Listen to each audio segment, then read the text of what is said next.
நல்லவர், அவர் கிருபை என்றும் உள்ளது. சொல்லுவோமா? கர்த்தர் நல்லவர், அவர் கிருபை என்றும் உள்ளது. சத்தியத்தையும் அறிவீர்கள், சத்தியம் உங்களை விடுதலையாக்கும்.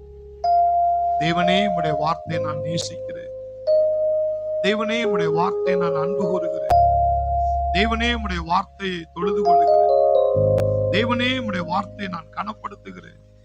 நீ சகல பிரஸ்தாபத்தை காட்டிலும் நீர் உம்முடைய வார்த்தையை மகிமைப்படுத்தி இருக்கிறபடி உம்முடைய வார்த்தைக்கு முழு கவனத்தை நாங்கள் செலுத்துகிறோம்.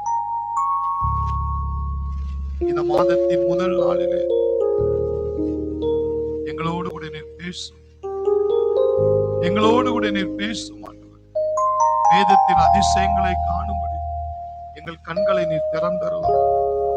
அதிசயம் வேதத்தில் தான் இருக்கிறதா, அதை பார்க்கக்கூடிய ஆவிக்குரிய கண்கள் இயேசுவின் நாமத்தில் நீங்கள் ஒவ்வொருவருக்கும் திறந்தருள்வீராக. இயேசுவின் நாமத்தில் பிதாவே. இன்னைக்கு ஆண்டவர் அபிஷேகத்தை குறித்து தான், அபிஷேகம் இல்லாமல் உங்கள் வாழ்க்கையில நீங்கள் சந்தோஷமா இருக்க முடியாது.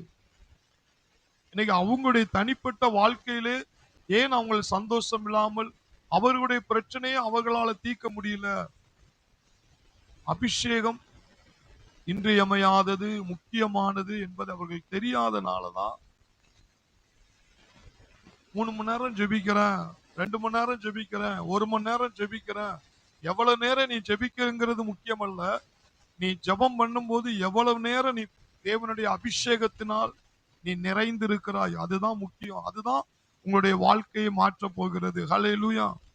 இயேசு கிறிஸ்து நமக்கு ஒரு முன்மாதிரியா இருக்கிறார். அப்போஸ்தலர் 10:38 சொல்லப்பட்டிருக்கிறது, நசரனாகிய இயேசுவை தேவன் பரிசுத்த ஆவியினாலும் வல்லமையினாலும் அபிஷேகம் பண்ணினார். நம்முடைய குமாரனாகிய இயேசு திருத்துவத்தின் 2வது தேவனாய் இருக்கிறார். அவரையே பிதா என்ன செஞ்சாரா? பரிசுத்த ஆவியினாலும் வல்லமையினாலும் அபிஷேகம் பண்ணினார். வல்லமையினாலும் அவர் அபிஷேகம் பண்ணினார். தேவன் அவருடனே கூட இருந்தபடியினாலே, தேவன் அவரோடு கூட இருந்தபடினால் அவர் நன்மை செய்கிறவராயும், பிசாசின் பிடியில் இருக்கிற யாவரையும் குணமாக்குகிறவராயும் சுற்றி திரிந்தார்.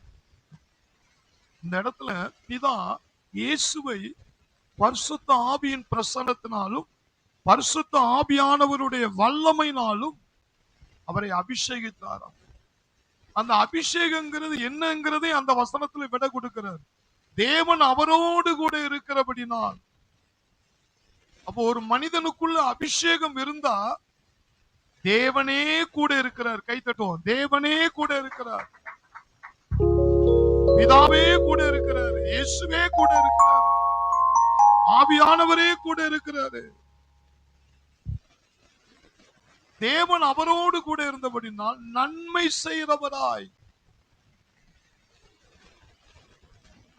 பிறருக்கு ஆசீர்வாதமாய் மாறுவாங்களா? அபிஷேகம் இருந்தாதான் நீ பிறருக்கு நல்லதை செய்யணும், பிறருக்கு உதவியா இருக்கணும், உன்னால முடிந்த அளவு பிறருக்கு ஏதாவது செய்யணும் அப்படிங்கிற அந்த உணர்வை கொடுக்கிறதே இந்த அபிஷேகம் தான்.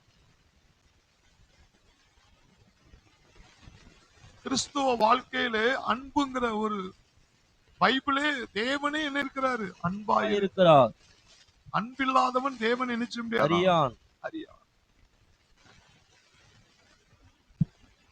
அப்ப இயேசுவை அவர் மரியாளுக்கும் யோசேப்புக்கும் சிறு பிள்ளையா இருக்கும்போது தச்சு வேலை செய்து குடும்பத்துக்காக வாழ்ந்தாரு. ஆனா அந்த ஞானஸ்தானம் எடுத்து பிராவை போல ஆவியானவர் அவர் மேல இறங்கின உடனே ஆவியானவர் தூக்கிட்டு போயிட்டாரு. பிசாச சந்திக்கிறதுக்கு, சோதனையை சந்திக்கிறதுக்கு. அதுவரை அவர் ஊழியம் செய்யல.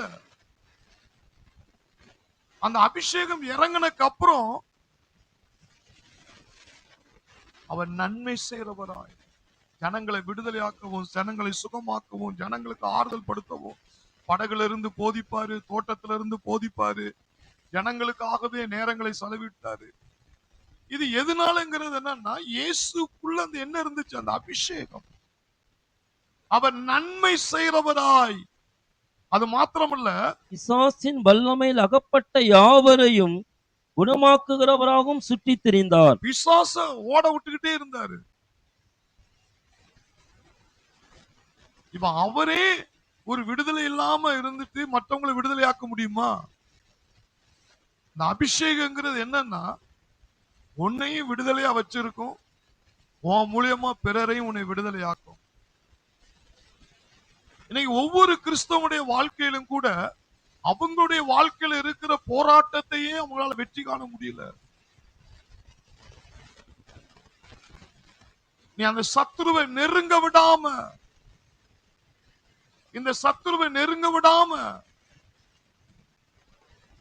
பிசாசின் பிடியில் இருக்கிற யாவரையும் குணமாக்கும்படி ஒரு பிசாசு நெருங்காத, ஒரு பிசாசு நெருங்காத.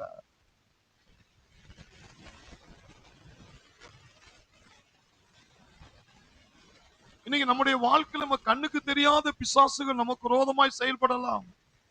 அத்தனையும் நொறுக்கணும்னா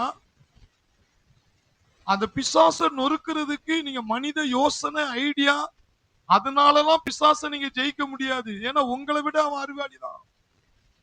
ஏன்னா தேவன் தான் இந்த லூசிபருக்கு அந்த ஞானத்தை கொடுத்தார். அவன் சபிக்கப்பட்ட ஒரு தூதன் தான். ஆனா அதுக்கு முன்னாடி தேவன் தான் அவனுக்கு அந்த ஞானத்தை கொடுத்தார்.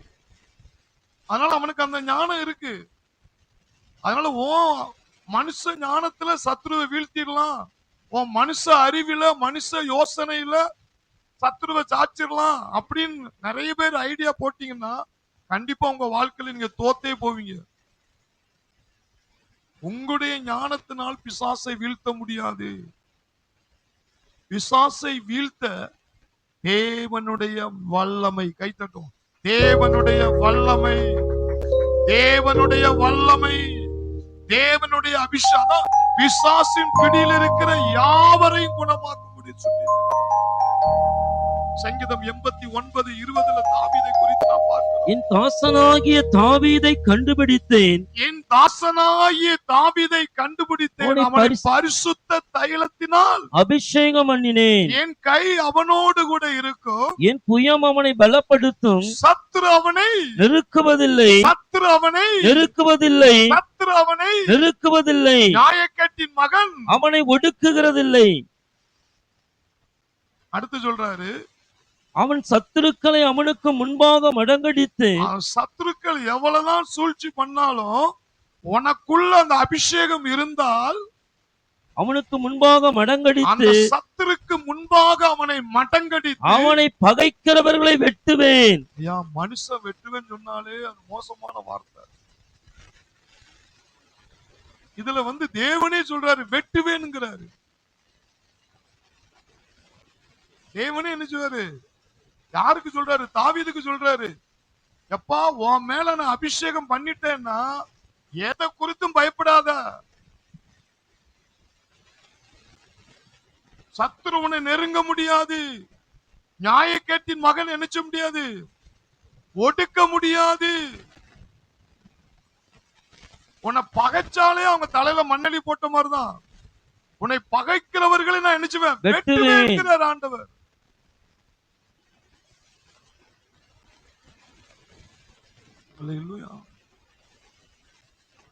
அப்போ ஒரு மனிதனுக்கு அபிஷேகம் எவ்வளவு தேவைங்கிறத நீ உணரணுங்கிறதுக்காகத்தான் சும்மா அதோட விட்டுறக்கூடாது.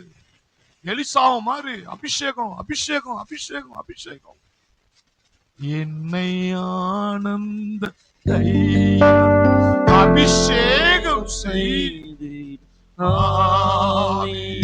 ஆவியானவரே, என்னை ஆனந்த தைலத்தால் அபிஷேகம் செய்து ஆவியானவரே,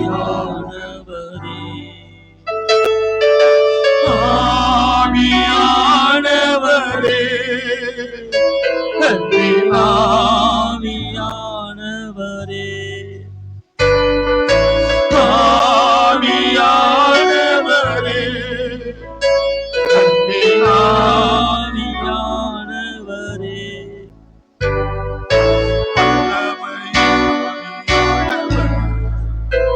எனக்குள் கிருபையாய் தங்கி விட்டாரே. கிருபையின் ஆவியானவர் எனக்குள் கிருபையாய் கிருபையாய் தங்கி விட்டாரே. மகிமையின் ஆவியானவர் எனக்குள் மகிமையாய் மகிமையாய் தங்கி விட்டாரே. ஆவியானவரே நன்றி ஆவியானவரே, தலை என்னையால் அபிஷேகத்தை பாத்திரம் நிரம்பி நிரம்பி ஆவியானவரே, இயேசுவின் ரத்தம் இயேசுவின் ரத்தம் இயேசுவின் ரத்தம் என் தலை என்னையால் அபிஷேகத்தை ஆவியானவரே நன்றி ஆவியானவரே, தலை என்னையினால் அபிஷேகித்தார் என் பாத்திரங்கள் நிரம்பச் செய்தார். தலை என்னையினால் அபிஷேகித்தார் என் பாத்திரங்கள் நிரம்பச் செய்வார். தலை என்னையினால் அபிஷேகித்தார் என் பாத்திரங்கள் நிரம்பச் செய்வார். ஆவியானவரே ஆவியானவரே, ஆவியானவரே ஆவியானவரே. ஏசாயா 10:27 சொல்லப்பட்டிருக்கிறது. அபிஷேகத்தினால் நுகங்கள் முறிந்து போகும்.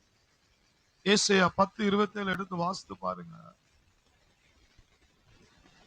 உங்கள் தோளில் மேல் இருக்கிற அந்நாளில் அந்நாளில் உன் தோளினின்று அவன் சுமையும் உன் தோளில் இன்று சுமையும் உன் கழுத்தினின்று அவன் நுகமும் நீக்கப்படும். அபிஷேகத்தினால் நுகம் முறிந்து போகும். வேறொரு மொழிபெயர்ப்புல எப்படி இருக்குன்னா அபிஷேகத்தினால் அது முறிந்து போகும். அப்ப என்னன்னா பிசாசு நிறைய தேவனுடைய பிள்ளைகளை தோல்ல என்னத்தை ஏத்திடுவான்? சுமை. கழுத்துல கட்டுகள் என்று சொன்னா ஏதாவது ஒரு கட்டுகள், ஜெபிக்க முடியாத ஒரு கட்டுகள், விடுதலை அடைய முடியாத பல வருஷங்களா இருக்கிற வியாதிகள், பாவத்தின் கட்டுகள், சுவாபங்கள், ஜென்ம சுவாபங்கள், இதுல இருந்து பல வருஷங்கள் ஆகி அவங்களால தப்புன்னு தெரியும், ஆனா வெளியே வர முடியாது. வேதம் சொல்லுகிறது அபிஷேகத்தினால் நுகங்கள், உன் தோளில் இருக்கிற சுமைகள், உன் கழுத்தில் இருக்கிற கட்டுகள், 18 வருஷமாய் கட்டியிருந்த அந்த கூனி நாவியை இயேசு விடுதலை பண்ணினார். 1 வருஷம் இல்ல, 2 வருஷம் இல்ல, 18 வருஷம் அவளால நிமிர முடியல.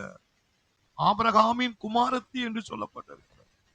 அப்படின்னா அது ரட்சிக்கப்பட்ட தேவ பிள்ளைகளுக்குள்ளே சரீரத்தை 18 வருஷமாய் பிசாசு கட்டி வைத்திருந்தான். ஆனால் இயேசு விடுதலையாக்கினார்.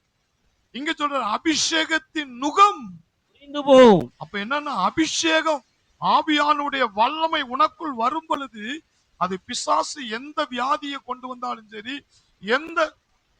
எந்த ஜென்ம சுவாபத்தை கொண்டு வந்தாலும் சரி, எந்த ஜென்ம சுவாபத்தை கொண்டு வந்தாலும் சரி, எல்லா நுகங்களையும் ஆவியானவர் முறிப்பார்.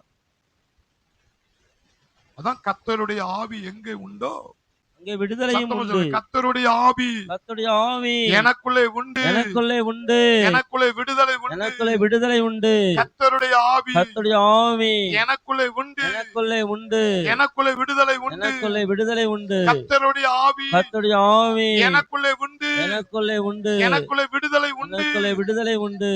அல்லேலூயா. அல்லேலூயா.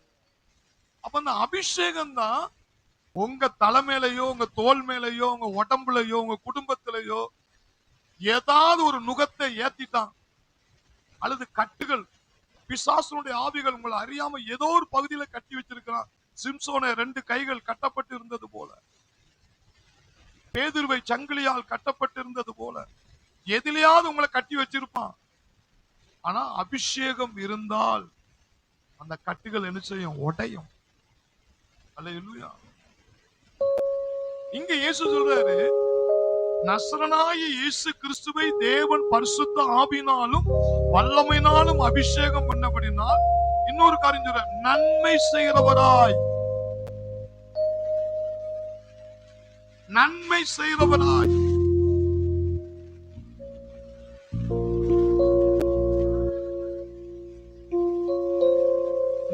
நன்மை செய்கிறவராய்.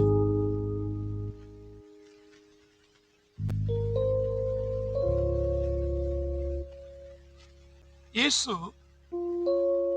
பேதுருட்ட கேட்கிறாரு. பேதுருட்ட கேட்கிறாரு, என்ன கேட்கிறாரு? ஏய், உண்மையிலே என்ன லவ் பண்றியா? உண்மையிலே என் மேல அன்பா இருக்கியான்னு கேட்கிறாரு. உடனே பேதுரு சொல்றான், நான் உண்மையிலே அன்பா இருக்கிறான்பா. அப்படியா? என் மேல உண்மையா அன்பா இருக்கியா? என் ஆடுகளை மேய்ப்பாயா? இரண்டாவது கேட்கிற நீ உண்மையிலே என்னிடத்தில் அன்பா இருக்கிறாயா? அப்ப இயேசுக்கு என்ன கொடுக்கிறாரு? ஆடுகளை மேய்ப்பாயாக. மூணாவது என்ன சொல்றாரு? கேட்கிறாரு, நீ என்னை நேசிக்கிறாயா என்றார். நேசிக்கிறாயா என்றார். என்னை நேசிக்கிறாயா என்று அவர் மூன்றாம் தரம் தன்னை கேட்டபடியினாலே பேதுரு துக்கப்பட்டு, ஆண்டவரே, நீர் எல்லாவற்றையும் அறிந்திருக்கிறீர், நான் உம்மை நேசிக்கிறேன் என்பதையும் நீர் அறிவீர் என்றான். யோவான் 21 அப்படி சொல்றேன். அப்ப ஏன், எதுக்காக அப்படி நான் சொல்றேன்னா, இந்த இடத்துல இயேசு திரும்ப திரும்ப என்ன என் மேல அன்பா இருக்கியா, என் மேல அன்பா இருக்கிறேன்னா என் ஆடுகளை என்ன செய்ய இப்பாயாக. அப்ப என்ன இதனுடைய அர்த்தம் என்ன தெரியுமா? ஆடுகள்ங்கிறது என்னது? உட்கார்ந்திருக்கீங்களா, நீங்க தான் என்னது?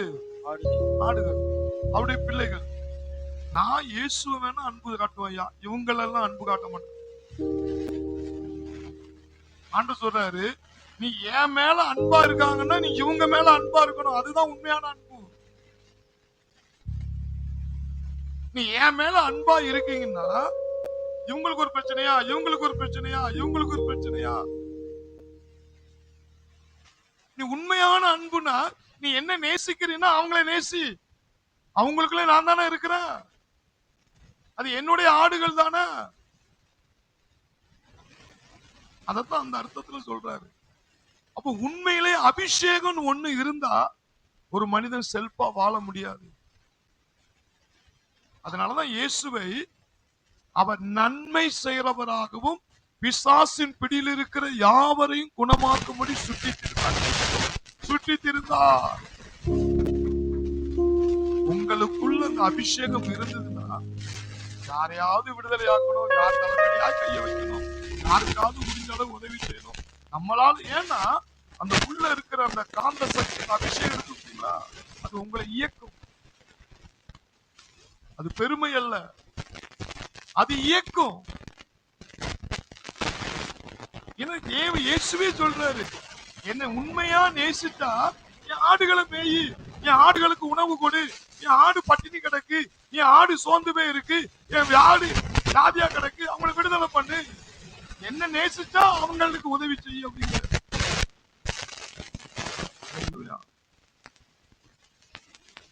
நம்ம என்ன செய்வோம்? டங்கு டங்கு டங்கு டங்கு டாப்பா பாப்பா பாப்பா. அது உண்மையான நிரப்புதலா இருந்ததுன்னா தேவனுடைய பிள்ளைகளை நேசிப்பீங்க, தேவனுடைய பிள்ளைகளை அன்பு கூறுவீங்க, தேவனுடைய பிள்ளைகளுக்கு முடிந்த அளவு உதவியா இருப்பீர்கள்.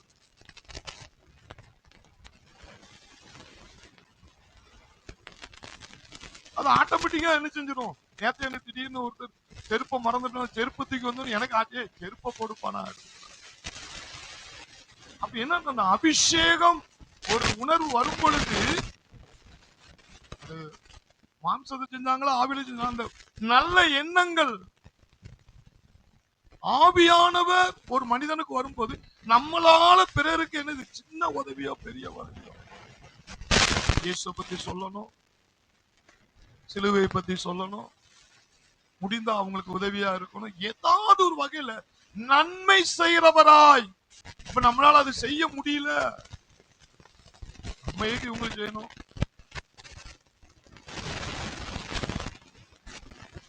இயேசு மேல அந்த அபிஷேகம் இருந்தனாலதான் நன்மை செய்கிறவராய். அப்ப பிசாசை நெருங்க விடாம ஓட விடுறதுக்கு அபிஷேகம் தேவை. பிறருக்கு உதவியா கிறிஸ்துவுடைய அன்பை பிறருக்கு காட்டணும் அப்படின்னா அபிஷேகம் இல்லாம நமக்கு முடியாது, செய்ய முடியாது. நன்மை செய்கிறவராய். ஏசாயா 11:2 ஒரு வசனம் இருக்கு பாருங்க. இயேசு மேல இருந்த அந்த வல்லமை என்ன வல்லமைலாம் இருந்துச்சா? அடிமரத்திலிருந்து ஈசா என்னும் அடிமரத்திலிருந்து ஒரு துளிர் தோன்றி ஒரு துளி தோன்றி அவன் வேர்களிலிருந்து ஒரு கிளை எழும்பி செழிக்கும். ஞானத்தையும் உணர்வையும் அருளும் ஆவியும் இயேசு மேல என்ன ஆவி இருந்திருக்கு பாருங்க. ஞானத்தையும் உணர்வையும் அருளும் ஆவியும் உணர்வையும் அருளும் அபிஷேகத்துக்குள்ள என்னெல்லாம் இருக்கு பாருங்க. ஞானத்தை கொடுக்கும். ஒரு பிரச்சனை வந்துட்டியா, இந்த பிரச்சனை எப்படியா சமாளிக்கணும், இதுக்கு எந்த வசனத்தை எடுக்கணும், அந்த ஞானம் வேணும். ஞானத்தையும் உணர்வையும் அருளும் ஆவியும் உணர்வு, அதாவது ஆவியானுடைய அபிஷேகம் உனக்குள்ள உணர்வை கொடுக்கும். பரிசுத்த ஆவியானவர் வரும்போது பாவத்தை குறித்து, நீதியை குறித்து, நியாய தீர்ப்பை குறித்து கண்டித்து உணர்த்துவார். இயேசு மேல அந்த ஞானத்தை உணர்வை அளிக்க. அடுத்து சொல்றாரு, ஆலோசனையும் பலனையும் அருளும் ஆவியும் டீச்சிங். டீச்சிங் எனக்கெல்லாம் ஒர்ஷிப் பண்ணும்போது பாத்தீங்கன்னாலே, தேவனை ஆராதிக்க ஆரம்பிச்சுட்டாலே எனக்கு அருள்ராஜ் என்கிற ஒரு மூலைக்காரர் தான் தலைவரை. என்னுடைய அழைப்பு அப்போஸ்தல அழைப்பு. ஆனா உனக்குள்ள ஒரு போதக அபிஷேகம். அதனாலதான் அது நான் சொல்லக்கூடாதுன்னு நினைச்சாலும் ஒர்ஷிப் பண்ணும்போது ஒரு டீச்சிங் வந்துகிட்டே தான் இருக்கும். ஒரு வசனத்தை விளக்கிக்கிட்டே இருப்பாரு. டக்குனு 2 பாட்டை பிடிச்சிட்டு அடுத்தால போகணும்னு வராது.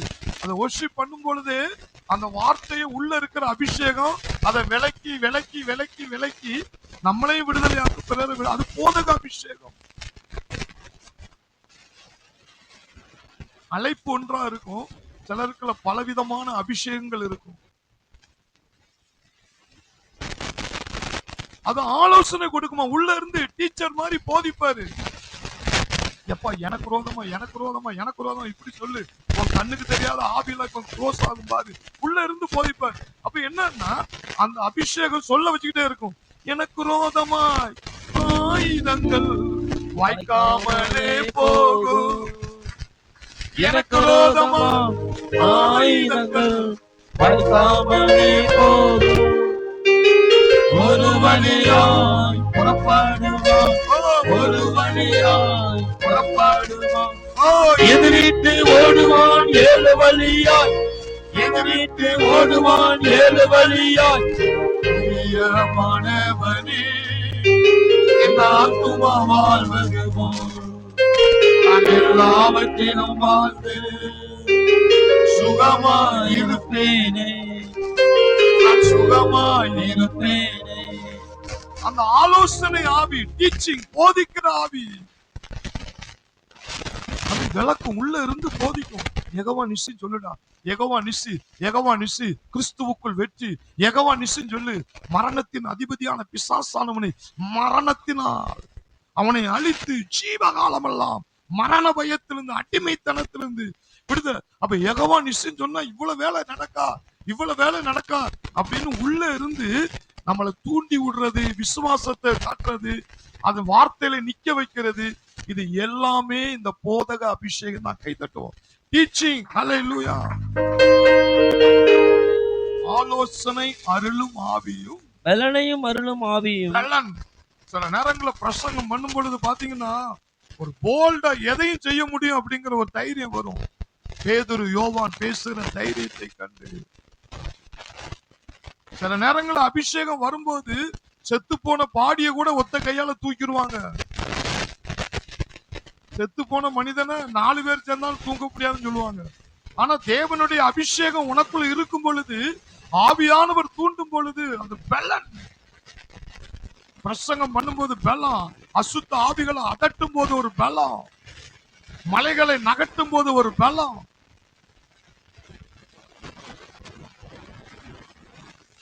சிலர் பாருங்க ஜெபம் பண்ணும் போதே ஒரு பலன் இல்லாம, சத்தமே ஒரு பலம் இருக்காது. ஆனா அபிஷேகம் ஒரு பலனை கொடுக்கும், தைரியத்தை கொடுக்கும்.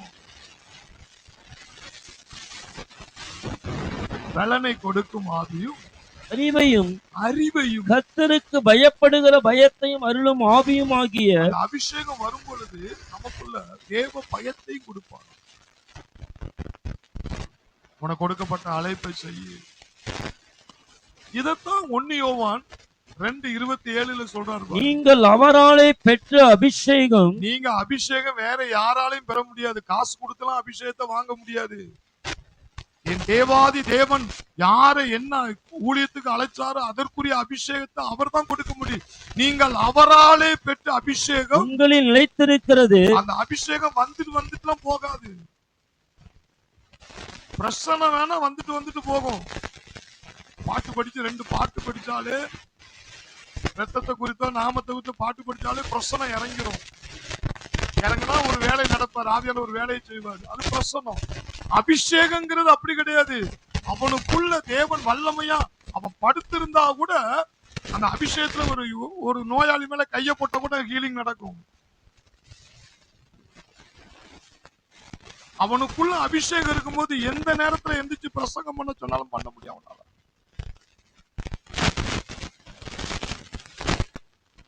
அந்த அபிஷேகம் அவராலே பெற்ற அபிஷேகம் உங்களில் நிலைத்திருக்கிறது. அது கொஞ்ச நாள் இருக்கு, அதுக்கப்புறம் அப்படி இல்ல. இன்னும் பிசாச சோதனைக்காரன் ஏன் பிசாசு இன்னும் சோதிக்காருன்னா, அப்பமே தூதனை படைக்கும் போது இந்த லூசிபருக்கு கொடுத்த வல்லமை இன்னும் வச்சுக்கிட்டு தான் இருக்கான். அதனால நம்மளை சோதிச்சுக்கிட்டு இருக்கான். அவர் அபிஷேகத்தை வச்சுட்டு டக்குன்னு எடுக்கிறவர் அல்ல, அது நிலைச்சு நிக்குமா. அல்லேலூயா. அபிஷேகம் அவனுக்குள் நிலைத்து இருக்கும். அந்த அபிஷேகம் சகலத்தையும் குறித்து அவனை என்ன செய்யுமா? போதிக்குமா. அது சத்தியமா இருக்கிறது, அது உண்மை, பொய் அல்ல. அவர் போதித்தபடி அவருக்குள் நிலைத்திருப்பீர்களாக. சகலத்தையும் குறித்து போதிக்குமா. ஆவியானவருடைய வல்லமை உனக்குள்ள இருந்ததுன்னா, இந்த இடத்து போவாத, இப்ப நீ போவாத, இப்ப போ, இப்ப நீ போ, இப்ப நீ செய்யாத, இப்ப பயன்படுத்து, இப்ப கைய வையி, இப்ப டச் பண்ணி விடு, எல்லாமே உள்ள இருந்து நம்ம சகலத்தை நினைச்சுவாராம், போதிப்பாராம். அவர் போதித்தபடியே அவருக்குள் நீங்க என்ன செய்யணும்? நிலைத்திருப்பீர்களாக. அப்ப அபிஷேகம் எவ்வளவு முக்கியம் பாருங்க.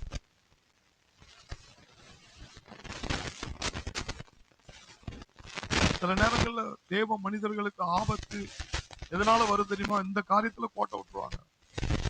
அந்த அபிஷேகம் பேசும், போவாத, செய்யாத, இதத்தான் நீ செய்யணும், உனக்கு இதுதான் வேலை.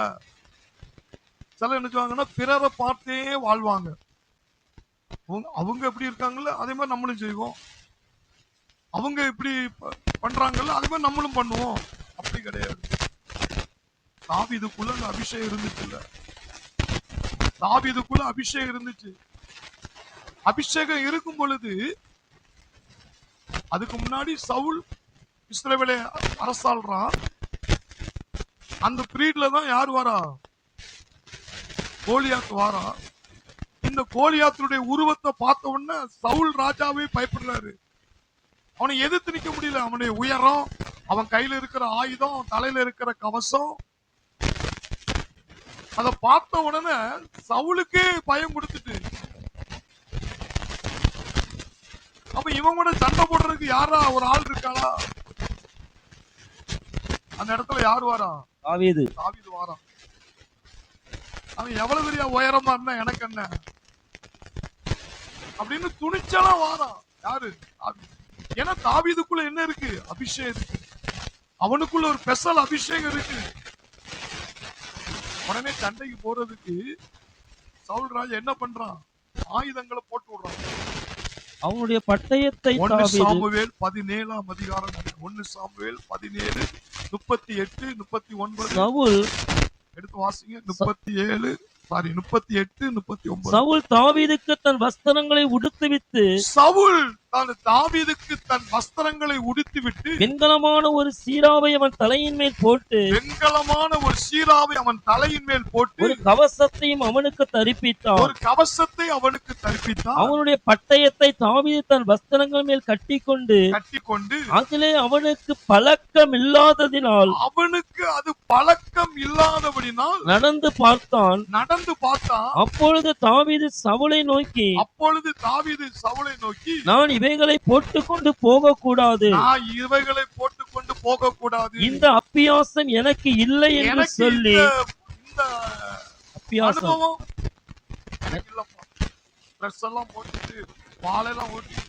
அப்படி அந்த சண்டை போடுறதுலாம் எனக்கு அதெல்லாம் பழக்கம் இல்லப்பா.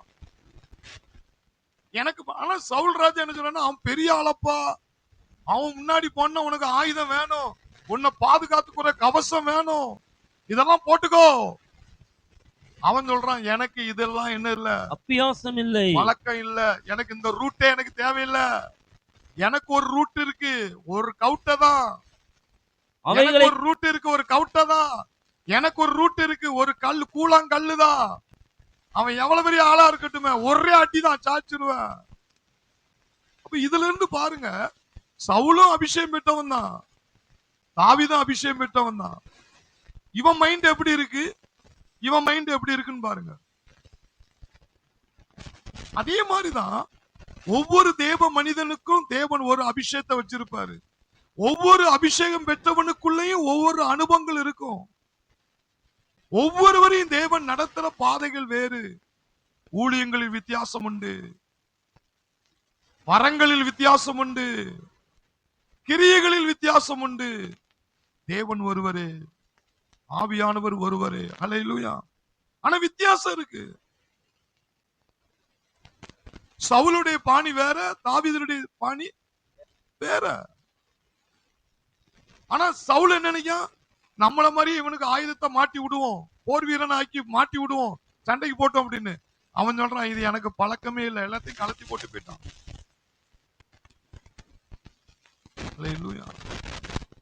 அதே மாதிரிதான் ஒவ்வொரு மனிதர்களையும் அபிஷேகம் பெற்ற நிறைய பேர் ஒருத்தரை பார்த்து ஒருத்தர் காப்பி அடிக்கிறதுல தான் இருக்கு. அவங்க அப்படி பண்றாங்களோ அதுவே நம்மளும் பண்ணுவோம். அவங்க அப்படி அல்ல, எல்லாரையும் ஆண்டவர் அப்படி நடத்துவதல்ல. அவங்க மேல வச்சிருக்கிற அபிஷேகம் அவங்களை எந்த காரியத்துல பழக்குதோ அதைத்தான் அவங்களால செய்ய முடியும். இப்படி நிறைய பேர் மற்றவங்களை பார்த்து பார்த்து அப்படி செய்யறதுனாலதான் சில நேரங்கள்ல அவங்களுடைய அழுத்தம், போராட்டம், பிரச்சனை, அவங்களுக்குள்ள இருக்கிற அபிஷேகம் அவங்கள போதிக்கும். நீ இதான் செய்யணும், உனக்கு அழைப்பு இதுதான், இதுதான் நீ செய்யணும். அல்லேலூயா. அது யார் என்ன சொன்னாலும் பவுல் வந்து சொல்லியிருக்கலாம், எப்பா நீ சண்டைக்கு போனா அதை போட்டுதான் ஆகணும், அதெல்லாம் எனக்கு அது பழக்கம் இல்ல. என்னுடைய பாணி, எனக்குள் இருக்கிற வல்லமை, எனக்குள் இருக்கிற அந்த பலத்தின் ஆவி, எனக்குள் இருக்கிற ஞானத்தின் ஆவி, எனக்குள் இருக்கிற அந்த அறிவை உணர்த்தும் ஆவி, எனக்குள்ள என்ன போதிக்குதோ அதை கொண்டுதான் நான் செய்வேன். உங்களுக்காக, மனிதர்களுக்காக நான் ரூட் எல்லாம் மாத்த முடியாது. அல்லேலூயா. அதுதாங்க கடைசிவரை நிலைச்சு நிக்கும். கை தட்டும், நிலைச்சு நிக்கும். அல்லேலூயா, அல்லேலூயா. நிறைய பேர் பிறரை பார்த்தே சோர்ந்து போயிடறாங்க. அப்படி போகாத. அவங்களை நடத்துற பாதை வேறு, ஒண்ணு நடத்துற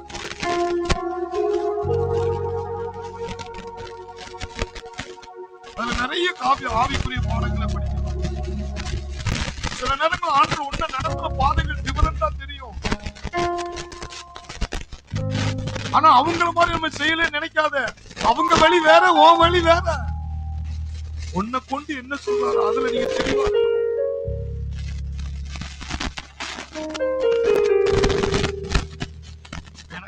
நமக்கெல்லாம் அந்த கருத்தரங்க மீட்டிங்லாம் நடத்துறது வந்து ஒரு அழுத்தமா இருந்தாலும் தேவன் சொன்னதை செய்யும் பொழுது அதற்குரிய பலன், அதற்குரிய தேவைகள், அதற்குரிய நபர்கள் எல்லாமே அவர் நமக்கு ஈஸியா அது வரும்.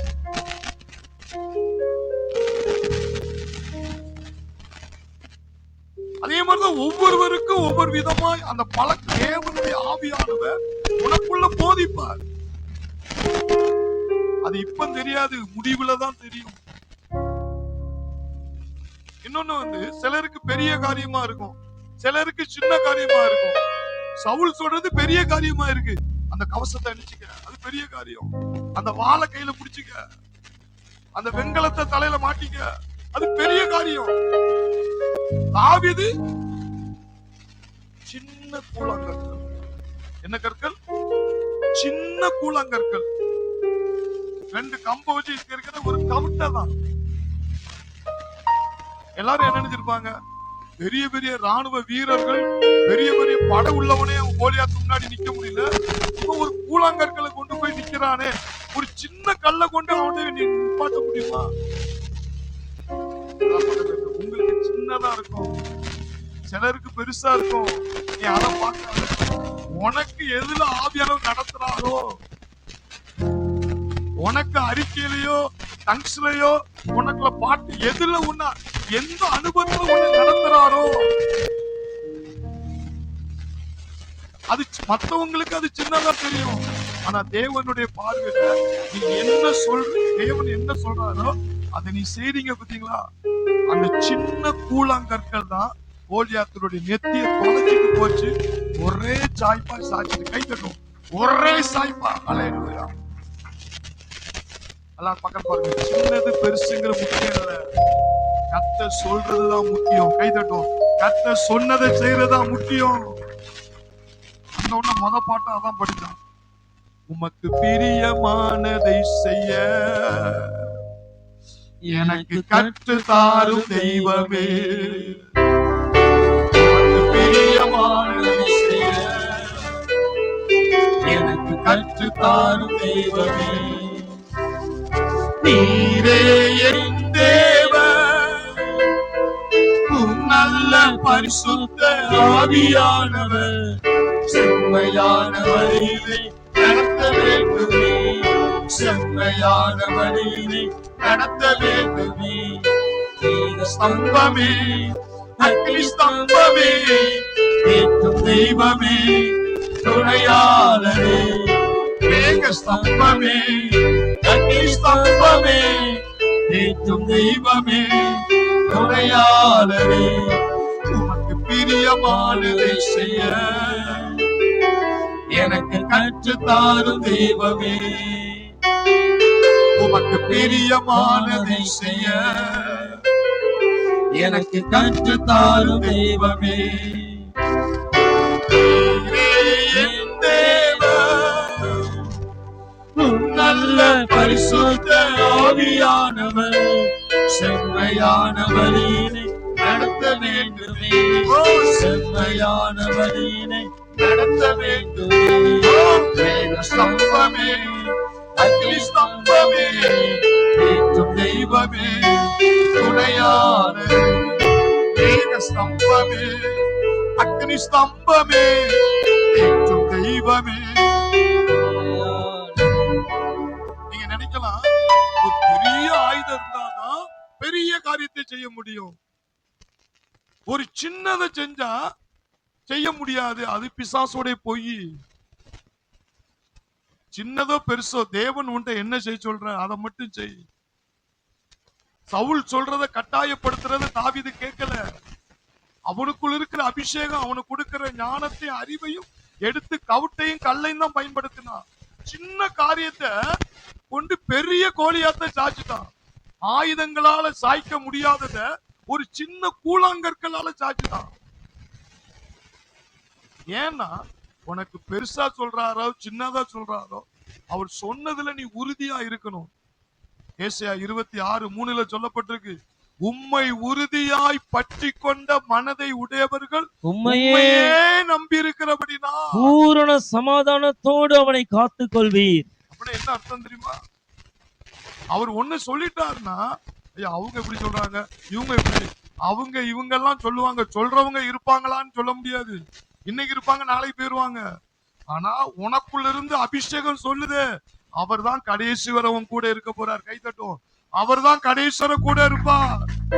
அவர் சொல்றத மட்டுமே கேட்டு அதுல நீ உறுதியா நின்னுட்ட, ஒரு நாள் வரும் கோலியாத்தை வேரோடு சாய போறான். பெரிய அற்புதம் நடக்க போகுது. ஹல்லேலூயா. உறுதியாய் பற்றி கொண்டோ உம்மையை நம்பி உள்ளோம், உறுதியாய் பற்றி கொண்டோ உம்மையை நம்பி உள்ளோம். பூரண சமாதானம், பூரண சமாதானம் பூமிகளில் தருபவரே, இந்த பூமிகளில் தருபவரே. புதிய பாடல் பாடி பாடி இயேசு ராஜாவை கொண்டாடுவோம். பாடல் பாடி பாடி இயேசு ராஜாவை கொண்டாடுவோம். புதிய பாடல் பாடி பாடி இயேசு ராஜாவை கொண்டாடுவோம். பாடல் பாடி பாடி இயேசு ராஜாவை கொண்டாடுவோம். ஆனா கோலியாத் இவனை நக்கல் பண்றான். இன்னைக்கு பாரு, உன்னை ஆகாயத்து பறவைக்கு உன்னை என்ன போறான். ஏன்னா தாவீது பயன்படுத்துற ஆயுதம் எல்லாம் கவுட்டைங்க, கல்லுங்க. அவன் பெரிய ஆயுதத்தோடு பெரிய உருவத்தோடு அப்படி இருக்கான். இவன் என்னமோ நம்மளை சாச்சிருவாங்க.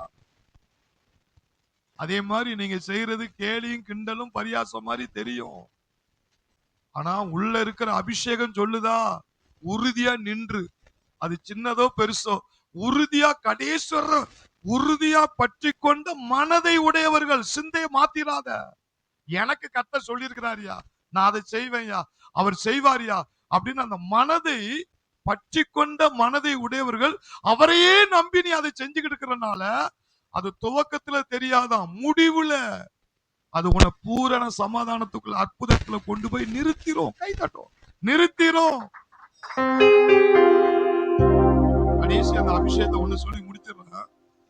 அந்த 1 சாமுவேல் 17 45 46 பாத்தீங்கன்னா, அதற்கு தாவீது பெலிஸ்தியனை நோக்கி, நீ பட்டயத்தோடும் ஈட்டியோடும் கேடகத்தோடும் என்னிடத்தில் வருகிறாய். நானோ நீ நிந்தித்த இஸ்ரவேலுடைய இராணுவங்களின் தேவனாகிய சேனைகளுடைய கர்த்தரின் நாமத்திலே உன்னிடத்தில் வருகிறேன். இன்றைய தினம் கர்த்தர் உன்னை என் கையில் ஒப்பு கொடுப்பார். நான் உன்னை கொன்று உன் தலையை உன்னை விட்டு வாங்கி பெலிஸ்தருடைய பாளையத்தின் பிணங்களை இன்றைய தினம் ஆகாயத்து பறவைகளுக்கும் பூமியின் காட்டு மிருகங்களுக்கும் கொடுப்பேன். நீ என்னையா பறவைக்கு இறையா கொடுப்பேங்க, இப்ப நான் ஒன்ன பறவைக்கு இறையா கொடுக்க போறேன் பாரு. தாவீது பேசுறான் பாருங்க அந்த கோலியாத்தை பார்த்து. பெலிஸ்தருடைய பாளையத்தின் பிணங்களை இன்றைய தினம் ஆகாயத்து பறவைகளுக்கும் பூமியின் காட்டு மிருகங்களுக்கும் கொடுப்பேன். அதனால் இஸ்ரவேலில் தேவன் ஒருவர் உண்டு என்று பூலோகத்தார் எல்லாரும் அறிந்து கொள்வார்கள். அந்த இடத்துல அவன் எதை பயன்படுத்துறான் தெரியுமா? அவன் உருவத்தை பார்க்கல, அவன் எவ்வளவு பெரிய ஆளுங்கிறத பார்க்கல, ஆயுதங்களை பார்க்கல, அவன் தனக்குள் இருக்கிற ஆயுதத்தையும் பார்க்கல, தனக்குள் இருக்கிற யார பார்க்கான்? தேவனை. அத தேவனை எப்படி பார்க்கிறான்? சேனைகளின் கர்த்தருடைய நாமத்தில் வருகிறேன், சேனைகளின் கர்த்தருடைய நாமத்தில் வருகிறேன். அப்போ நாமந்தான் இருக்கிறதுலே வல்லமையில பெரியதுங்கிறாரு. அது எந்த நாமத்தை தூக்குறான் பாருங்க? சேனைகளின் கர்த்தருடைய நாமம். பரலோக ராணுவத்தோடு ஒன்றை நான் மோதுறேன்டா, பரலோக ராணுவத்தோடு ஒன்றை மோதுறேன். அதனால நீ இருக்கிற இடம் தெரியாம போற. உன்னை கொன்னு ஆகாயத்து பறவைகளுக்கு என்ன போற? இரையாக்க போற. அப்போ அவன் கண்ணுக்கு உள்ள அபிஷேகம் தான் அதை காட்டுது. உள்ள அந்த நாமத்தை நீங்க பரிசுத்த ஆவியானோட உறவாடி பாருங்களேன். ஆவியானவரே, ஆவியானவரே, என்னை ஆளுகை செய்யுங்க, என்னை மூடுங்க, எனக்கு உதவி செய்யுங்க, எனக்கு துணையா இருங்க. இப்படி நீ சொல்லிக்கிட்டே கொஞ்ச நேரம் உறவாடிட்டு பாருங்க. கொஞ்ச நேரம் தான் உறவாடுவீங்க. அதுக்கப்புறம் என்ன தெரியுமா வரும்? யெகோவா ஈரே, யெகோவா ஈரே, யெகோவா ஈரே, கிறிஸ்துவுக்குள் குறைகள் எல்லாம் யெகோவா நிசி, கிறிஸ்துவுக்குள் எப்பொழுது வெற்றி. ஏன்னா அந்த அபிஷேகம் எதை காட்டி கொடுக்கும் தெரியுமா? தேவனுடைய நாமம். கை தட்டுவோம். தேவனுடைய நாமம், தேவனுடைய நாமம். ஒரு மனிதனுக்குள்ள அபிஷேகம் இருந்துச்சுன்னா அந்த நாமம்ங்கிற அந்த தேவ வார்த்தைங்கிற ஒரு கல்லு போதும் சாத்தானுடைய நெத்திய உடைக்க, சோதனையை சாதனையா மாத்த. இன்னைக்கு நிறைய பேருக்கு தெரியும் சேனைகளின் கர்த்தர் என்பது தெரியும். எனக்கு ரோதமா எந்த ஆயுதம் வாய்க்காதுங்கிறது தெரியும். என்ன பலப்படுத்துகிற கிறிஸ்துவினாலே எல்லாவற்றையும் செய்ய எனக்கு பலன் உண்டுங்கிறது தெரியும். கிறிஸ்துவுக்குள் எப்பொழுது வெற்றி, எல்லா இடங்களும் வெற்றி, எல்லா காரியத்திலும் வெற்றி தெரியும். கிறிஸ்துவுக்குள் என் குறைகள் எல்லாம் அவருடைய மகிமையின் ஐஸ்வர்யத்தின் நிறைவால் தெரியும். ஆனா பிரச்சனை நேரத்துல உங்களால சொல்ல முடியாது. பைனான்சியல் பிரச்சனை வரும்போது நான் பணத்துக்கு எங்க போவேன், நான் காசுக்கு எங்க போவேன், நான் அதை எப்படி செய்ய முடியும், நான் இதை எப்படி செய்ய முடியும், சத்துரு இப்படி சோதிக்க, சத்துரு என்னை இப்படி போட்டு வாட்டி எடுக்க. கிறிஸ்துவுக்குள் வெற்றி, யெகோவா நிசி. மேல கீழே லெப்ட் ரைட் எல்லா சத்துருவையும் அழிக்கிற ஒரு அற்புதமான நாமம் யெகோவா நிசி. எல்லா சத்துருவையும் மொத்தமா போட்டு நொறுக்கலாம் அந்த நாமத்தை வச்சு. அப்ப தெரியும், நம்மளால அதை நேரத்துல சொல்ல முடியாது. அதுக்கு தேவை என்னது சொல்லுங்க? அபிஷேகம். கை தட்டுவோம். அபிஷேகம். அபிஷேகம், அபிஷேகம். தாவீதுக்குள்ள அந்த அபிஷேகம் இருந்துச்சு. அது அவனுக்கு தூக்கி கொடுக்கு. அவன் எவ்வளவு பெரிய ஆயுதம் இருந்தா என்னடா, நான் உனக்கு ஆயுதமா இருக்கேன். சேனைகளின் கர்த்தருடைய நாமம், சேனைகளின் கர்த்தருடைய நாமம் யெகோவா ஷபோத். சொல்லுங்க, சேனைகளின் கர்த்தர் நம்மோடு இருக்கிறார். யாக்கோபின் தேவனுடைய நாமம் நமக்கு உயர்ந்த அடைக்கலம், நமக்கு உயர்ந்த அடைக்கலம். உங்களுக்கு அபிஷேகம் இருந்துச்சுன்னா தேவனுடைய வார்த்தையை சொல்லிக்கிட்டே இருக்கலாம். யோசுவாக்கு எப்படி நியாயப்பிரமாண புஸ்தகம் வாயை விட்டு பிரியவே இல்லையா, இரவும் பகலும் வசனத்தையே மண்டைக்குள்ள போட்டாரு. ஏன்னா யோசுவாக்குள்ள இருந்த அந்த வல்லமை. கை சொல்லுங்க, நசரனாகிய இயேசுவை தேவன் பரிசுத்த ஆவியினாலும் வல்லமையினாலும் அவரை அபிஷேகம் பண்ணபடினா அவர் நன்மை செய்கிறவராய், என் ஆடுகளை மேய்ப்பாயா, என் ஆடுகளை மேய்ப்பாயா. என்ன லவ் பண்ற, என் மேல அன்பு வைக்கிறன்னா என் ஜனங்கள் மேல உனக்கு அன்பு இருக்கணும், என் ஜனங்கள் மேல உனக்கு ஒரு கரிசனம் இருக்கணும். அவங்களும் என் சரீரம் தான்.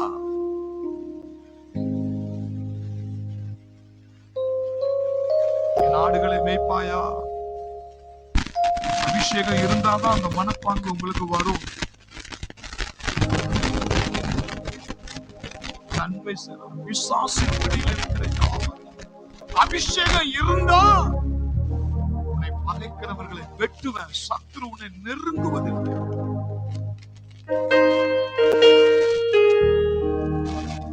அபிஷேகம் உன்னை போதிக்கும். இயேசு மேல இருந்த அபிஷேகம் ஞானத்தையும் உணர்வை அளித்து உணர்த்துவாரு. இந்த நேரத்துல இந்த வசனத்தை பிசாசு உடைச்சிடலாம் மாட்டேன். தேவனுடைய வார்த்தை அக்கினி, கண்மலையை உடைக்கிற சம்பட்டி. பிசாசுடைய மண்டையை உடைக்கலாமா? அதுக்கு இந்த அபிஷேகம் சில நேரங்கள்ல அந்த நாமத்தை தூண்டி விடுவாரு. யெகோவா நிச்சயம் சொல்லுடா, அல்லனா இருக்கிறவராகவே இருக்கிற, இப்ப இருக்கிறாரு, இப்ப இருக்கிறாரு, என் வாயோடு இருக்கிறாரு, என் கரத்தோடு இருக்கிறாரு, சத்துருவை நொறுக்க இருக்கிறாரு, அற்புதம் செய்ய இருக்கிறாரு. இப்படியே இந்த அபிஷேகம் தூண்டி விட்டுக்கிட்டே இருக்கும். விட்டாத விட்டாத, நான் இருக்கிறேன், நான் இருக்கிறேன், நான் இருக்க உனக்கு என்ன பயம்? இருக்கிறவராகவே இருக்கிற, உயிர் உள்ளவரா இருக்கிற, செத்த தேவனா இல்ல, உயிர் உள்ளவரா இருக்கிற. விட்டாத விட்டாத, அதை சொல்லு.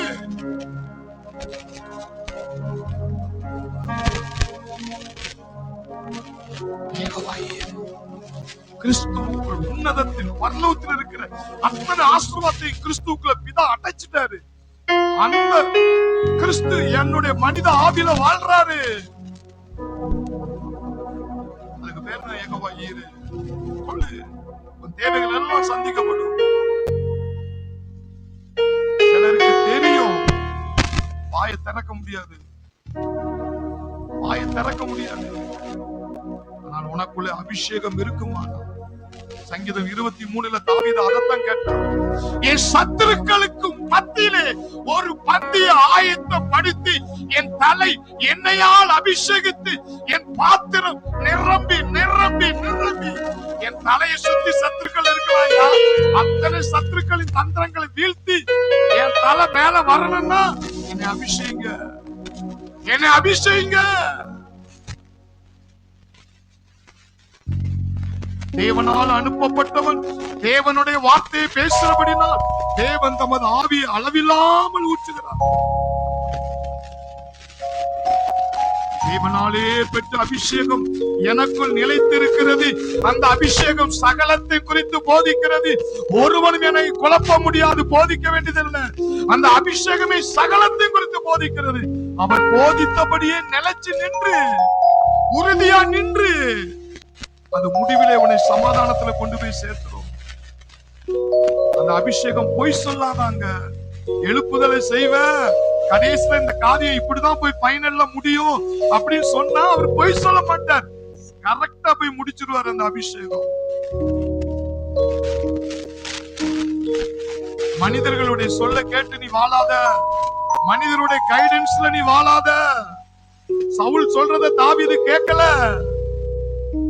எனக்கு இது பழக்கம் இல்லையா, எனக்குள்ள ஒரு அபிஷேகம் இருக்கு, அது எனக்கு எதுல தைரியத்தை ஊட்டுது, அது எனக்கு எதுல உற்சாகத்தை ஊட்டுது, கவுட்ட கல்லு, எனக்குள்ள இருக்கிற அபிஷேகம் அந்த கூர்மையை உண்டாக்குது, அதையே யூஸ் பண்ற, சாட்சிதான் சத்துருவ.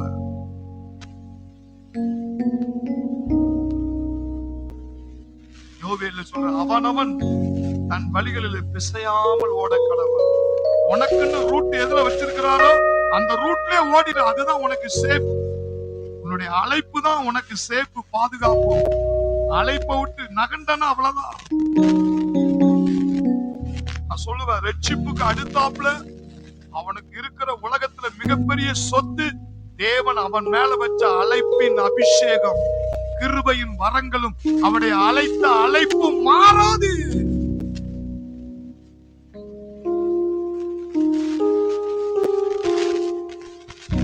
தாசனாகிய தாவீதை கண்டுபிடித்து அவனை பரிசுத்த தைலத்தினால் அபிஷேகம். என் கை அவனோடு, என் புயம் அவனை பலப்படுத்தும், சத்துரு அவனை நெருக்குவதில்லை, நியாயக்கேட்டின் மகனை ஒடுக்குவதில்லை. அபிஷேகம் அவனை நெருங்க முடியாது. இன்னைக்கு ஒப்பு போட்டு ஆண்டவரே,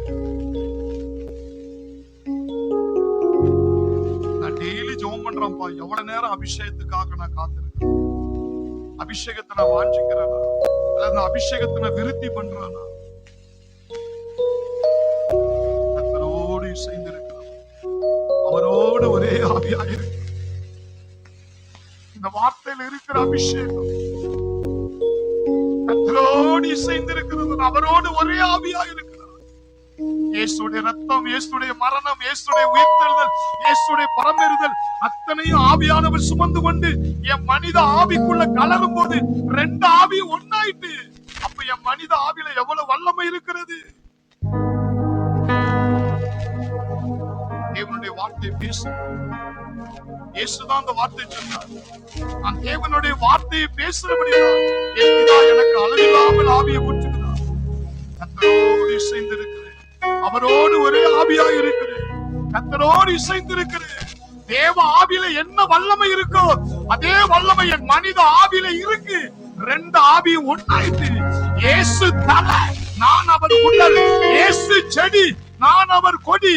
தலையும் உடலும் ஒன்னாயிருப்பது போல நானும் இயேசு ஒன்னாயிருக்கிறோம். இயேசுக்குள் இருக்கிற வல்லமை எனக்குள் இருக்கிறது. செடிக்கு ஊத்துற தண்ணி கொடிக்கு ஆட்டோமேட்டிக்கா போறது போல இயேசு செடியா இருக்கிறார், நான் அவர் கொடியா இருக்கிறேன்.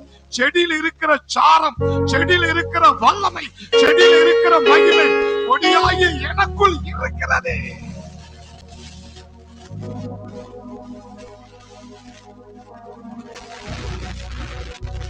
பவுல் அப்போஸ்தலன் வல்லமை எப்படி கடத்தி கொண்டு போனா, எப்பக்கமும் நெருக்கப்பட்ட, ஒடுங்கி போல, கலக்கமடைஞ்சு, மனம் முடிந்து போல, தள்ளப்பட்டு, ஏன் இப்படி சொல்லிட்டு கடைசி என்ன சொல்றாரு? கிறிஸ்துவின் ஜீவன், அந்த அபிஷேகம் எனக்குள் விளங்கும்படிக்கு அவருடைய மரணத்தை எப்பொழுதும் சுமந்து கொண்டே திரிவார். கேத்ரின் குல்மான் சொன்னது போல, அந்த முஸ்லிம் சகோதரி கேத்ரின் குல்மான் சொன்னது போல, இயேசு ஒரு முறை மரித்தார், நான் 1000 முறை மரிக்கிறேன். எப்பெல்லாம் ஆவியில, பரிசுத்த ஆவியில நான் நீச்சல் அடிக்கணும் நினைச்சிட்டனோ அப்பெல்லாம் நான் சிலுவையில செத்துட்டேன். பழைய மனுஷன் செத்துட்டேன், நான் அந்த பழைய மனுஷன் செத்துட்டேன், தோல்வியான மனுஷன் செத்துட்டேன். இப்ப நான் அல்ல, கிறிஸ்து தான் ஆவியா எனக்குள்ள வாழ்றாரு அப்படின்னு சொல்லும் போதெல்லாம் அபிஷேகம் பல மடங்கு விருத்தி அடையுதான். அவர்கள்லாம் அப்படி வாஞ்சித்தனாலதான் கர்த்தர் அப்படி பயன்படுத்தி இருக்கிறார். வாழ்க்கையில நீ அபிஷேகத்தை மட்டும் பெற்றுட்ட, கரெக்டான பாதையில கொண்டு போகும், உன்னை பாதுகாக்கும், சத்துருவை நெருங்க விடாது. அப்படியே சத்துரு வந்தாலும் அதை வெட்டுவேங்கிறாரு. இந்த மூல அறிவுல, மனுஷ அறிவுல எதையுமே நீ. நன்றி ஆவியானவரே, கைகளை தட்டும். நன்றி ஆவியானவரே, நன்றி ஆவியானவரே, நன்றி ஆவியானவரே, நன்றி ஆவியானவரே. அபிஷேகம் சகலத்தை குறித்து போதிக்கும். எங்களுக்கு நல்ல ஒரு ஆசிரியர், நல்ல ஒரு போதகர் எங்களுக்குள்ள வாழ்றாரு. அவர் போதிப்பார், எங்களை நடத்துவார். அபிஷேகத்தை நான் ஒருபோதும் நான் மறமாட்டேன். நான் கனம் பண்ணுவேன். இந்த நாளிலே செய்தியை கேட்கிற ஒவ்வொருவரும் கிறிஸ்துவ வாழ்க்கையில ஏனோ தானோ வாழ்ந்து விடாதபடி அபிஷேகத்தோடு வாழ, பிரசங்கள் நய வசனிப்பாயிராதபடி தேவனுடைய வல்லமையினால் அந்த வார்த்தை உறுதிப்படுத்தப்படும்.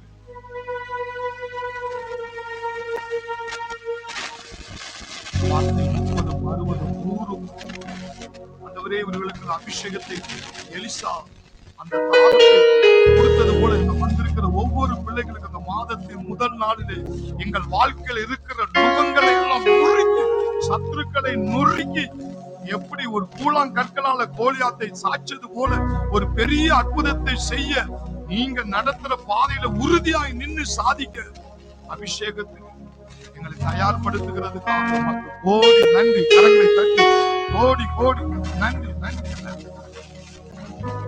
துதியும் கனமும் மகிமையும் வார்த்தையின் தேவனாய் இயேசு